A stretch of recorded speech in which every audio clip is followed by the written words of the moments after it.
दुनिया के ऐसे अजीबोगरीब फर्नीचर्स जो आपने आज से पहले कभी नहीं देखे होंगे, आज देखेंगे। ये बुलडोजर से इतनी सारी महंगी बाइक्स को क्यों कुचला जा रहा है और अमेरिका और जापान क्यों चाहते हैं कि इंडिया एक ताकतवर देश बन जाए, जानेंगे वीडियो के लास्ट में। नंबर 10। आप सबके घर में फर्नीचर जैसे कुर्सियां, सोफे आदि तो होंगे ही, पर क्या आपके घर में ऐसा कोई फर्नीचर है जिसे आप अपने हिसाब से शेप देकर इस्तेमाल कर सकते हैं? चलिए आज हम आपको ऐसा ही एक फर्नीचर पीस दिखाते हैं। हम बात कर रहे हैं इस वीडियो में दिखाए गए फर्नीचर पीस की, जो कि कुछ इस तरीके का दिखाई देता है। आप इसे चेयर की तरह इस्तेमाल कर सकते हैं, कुछ इस तरीके से इसे खींचकर इसे सोफा बना सकते हैं और साथ ही आप जैसा चाहें वैसे शेप का सोफा इस फर्नीचर से क्रिएट कर सकते हैं। अगर आप इसे फ्यूचर का फर्नीचर कहेंगे तो भी कुछ गलत नहीं होगा, क्योंकि आने वाले टाइम में फर्नीचर पर भी टेक्नोलॉजी का काफी असर देखने को मिलेगा। नंबर 9। बुलडोजर को वैसे तो हैवी लिफ्टिंग करने और खुदाई करने के लिहाज से डिजाइन किया गया था, पर अब इसका इस्तेमाल लोगों के घर और व्हीकल्स तोड़ने में भी किया जाने लगा है। पर भारत इकलौता ऐसा देश नहीं है जो कि बुलडोजर चीजें तोड़ने में इस्तेमाल कर रहा है। अब अमेरिका भी इस लिस्ट में शामिल हो चुका है। हाल ही में न्यूयॉर्क के सिटी पुलिस डिपार्टमेंट ने मेयर एरिक एडम्स के कहने पर 100 के आसपास डर्ट बाइक्स और ऑल टेरियन बाइक्स को कुछ इस तरीके से कुचल डाला। ये वो बाइक्स थी जिन्हें पुलिस ने ट्रैफिक रूल्स तोड़ने की पनिशमेंट के रूप में जब्त किया था। आपको बता दें कि तोड़ी गई सभी बाइक्स की कुल कीमत करोड़ों में जाती है। नंबर 8।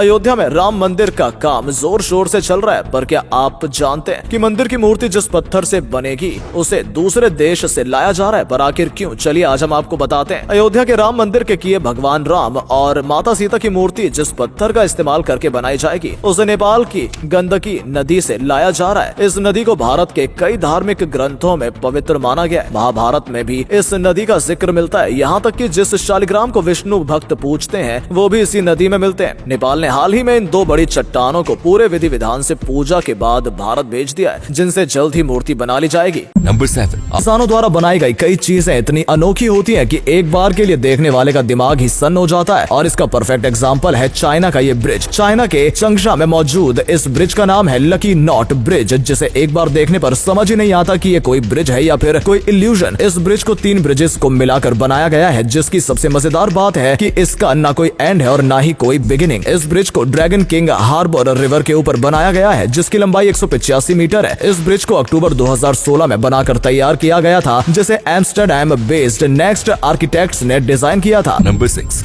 आपने अक्सर नोटिस किया होगा कि लगभग सभी फोन्स में कैमरा लेफ्ट साइड पर आता है, पर आखिर क्यों? चलिए आज आपको बताते हैं। शुरुआती टाइम में जब फोन बनाए जाते थे तो कैमरे को बीच में दिया जाता था। ऐसे में फोन को पकड़ते हुए कैमरा उंगलियों के बीच में आता था, जिसके चलते कैमरे का लेंस खराब हो जाता था। और इस चीज को देखते हुए आईफोन ने सबसे पहले लेफ्ट साइड में कैमरा देना शुरू किया। जैसा कि आप जानते हैं कि ज्यादातर लोग राइट हैंड से फोन का इस्तेमाल करते हैं, तो लेफ्ट साइड में कैमरा आने के बाद कैमरा फोन इस्तेमाल करते हुए उंगलियों से प्रोटेक्टेड रहने लगा, जिसकी वजह से लोग फोन में लंबे टाइम तक अच्छी फोटोज और वीडियोस ले पाते थे। और इसी चीज को देखते हुए बाकी सभी कंपनीज ने भी कैमरा लेफ्ट साइड में शिफ्ट कर दिया। क्या आपने कभी ऐसा कोई फोन इस्तेमाल किया जिसका कैमरा मिडिल में रहा हो? फोन का नाम कमेंट्स में लिखकर जरूर बताएं। नंबर 5। हमने पहले भी कई बार कहा है कि वॉक हेल्थ के लिए काफी ज्यादा जरूरी होती है, पर कितना जरूरी होती है ये अब एक स्टडी ने साबित कर दिया है, जिसके बारे में आज हम आपको बताएंगे। हाल ही में मोलेक्युलर साइकेट्री नाम की एक जर्नल में पब्लिश हुई एक स्टडी की माने तो रोज 1 घंटे की वॉक से ब्रेन में स्ट्रेस क्रिएट करने वाले रीजन की एक्टिविटी कम हो जाती है, जिससे मेंटल हेल्थ को अच्छा किया जा सकता है। पर ध्यान देने वाली बात यह है कि वॉक नेचर में होनी चाहिए, ना कि आपके शहर की सड़क पर। नंबर 4। आजकल के बच्चे किताबें पढ़ना छोड़कर गैजेट्स चलाने पर ज्यादा ध्यान देते हैं। ऐसे में उनकी हेल्थ को तो नुकसान होता ही है, साथ ही उनकी पढ़ाई में भी मन उठने लगता है। और इसी समस्या को ध्यान में रखते हुए बुल्गारिया की सरकार ने पब्लिक पार्क्स में कुछ इस तरीके से बुक बेंचेस इंस्टॉल करवाई हैं। इन ब्रांचेस पर कुछ इस तरीके से इंटरेस्टिंग टेक्स्ट्स और फोटोज बनाए जाते हैं, ताकि इन्हें देखकर बच्चों के मन में किताबें पढ़ने के ललक जगे और वो गैजेट्स को छोड़कर किताबों पर ज्यादा ध्यान दें। Fact number 3। अपने हमारे शरीर का एक काफी शानदार हिस्सा होते हैं। क्या आप जानते हैं कि अगर लंग्स में किसी तरीके का डैमेज होता है तो ये उसे अपने आप रिपेयर कर लेते हैं? अब इसका मतलब ये नहीं है कि आप जमकर शराब और सिगरेट पिएंगे। खैर, ये बात हुई लंग्स की क्वालिटी की। अब आपको बताते हैं लंग्स से जुड़ा एक चौंकाने वाला फैक्ट। हमारे शरीर के छोटे से हिस्से में सिमटे लंग्स असल में इतने बड़े होते हैं कि अगर उन्हें बाहर निकाल कर जमीन पर बिछाया जाए तो ये पूरा एक टेनिस कोर्ट को कवर कर लेंगे। और अगले फैक्ट पर जाने से पहले इस फोटो को ध्यान से देखकर बताओ कि आपको कौन सा क्रिकेटर दिख रहा है। इससे पता चलेगा कि आपकी आंखें और आपका दिमाग कितना तेज है। आपको मिलते हैं 3 सेकंड। Fact number 2। आपने कई बार सुना होगा कि गिरगिट का विजन 360 डिग्रीज का होता है, पर आज हम आपको दिखाएंगे कि कैसे एक गिरगिट एक टाइम पर 360 डिग्रीज देख पाता है। इस वीडियो को ध्यान से देखिए। वीडियो में गिरगिट की दोनों आंखें एक दूसरे के ऑपोजिट काम कर रही हैं। जब एक आंख आगे देख रही है तो दूसरी पीछे देख रही है, और जब एक ऊपर देख रही है तो नीचे दूसरी देख रही है। अब आप जानते ही हैं कि कैसे गिरगिट की आंखों का इस शानदार कोऑर्डिनेशन उसके 360 डिग्री विजन का कारण बनता है। फैक्ट नंबर 1, भारत आने वाले 25 सालों में एक डेवलप्ड देश बन जाएगा। ये शब्द है पीएम मोदी के, जो उन्होंने इंडिपेंडेंस डे की स्पीच में बोले थे। पर क्या आप जानते हैं कि ऐसा सिर्फ मोदी जी नहीं बल्कि जापान और यूएसए भी चाहते हैं। पर आखिर क्यों? चलिए आज हम आपको बताते हैं। 2018 से जापान और यूएसए हर कोशिश कर रहे हैं कि भारत एक स्ट्रॉन्ग देश बने और डेवलप करे। इसके पीछे उनका अपना पर्सनल बेनिफिट भी है। जैसा कि आप सभी जानते हैं कि इन दिनों चाइना आधी दुनिया की सरदर्दी बना हुआ है। ऐसे में उसे काउंटर करना काफी जरूरी हो जाता है, और भारत अगर स्ट्रॉन्ग हो जाता है तो चाइना को काउंटर करना बाएं हाथ का खेल हो जाएगा। यही कारण है कि ये दोनों देश भारत को हर तरीके से स्ट्रॉन्ग बनाने की पूरी कोशिश कर रहे हैं। दोस्तों वीडियो अच्छा लगा हो तो इसे शेयर कर देना। ऐसा करने से हमें मोटिवेशन मिलता है और ज्यादा अच्छे वीडियोस बनाने के लिए। वीडियो देखने के लिए आपका बहुत बहुत धन्यवाद।